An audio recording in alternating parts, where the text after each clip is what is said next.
How to add original audio with music on Instagram. Hello everyone, welcome to this channel. I'm Emily and I'm here to help you out today. So without any delay, let's get started. So first of all, launch the Instagram application on your device and make sure you're logged into your account. Then tap on this plus icon at the bottom of the screen over here and then tap on post and select any of the videos over here. Now tap on next, and as you tap on next, here you'll be able to see the option of music. So just tap on music and then select on any of the musics over here. I've selected this music over here and then tap on done. And as you do that, here you'll be able to see the option of edit video at the bottom left corner. So just tap on edit video again. Now as you have added the music over here, simply tap on the music over here and here select on volume. Now when you tap on the volume, you can see this is the music's volume and this is the volume of your video, original video.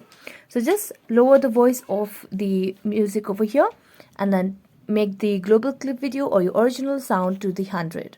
And then tap on done, and as you proceed, you'll be able to add original audio with music on Instagram. So that's it. Thank you so much for watching this video.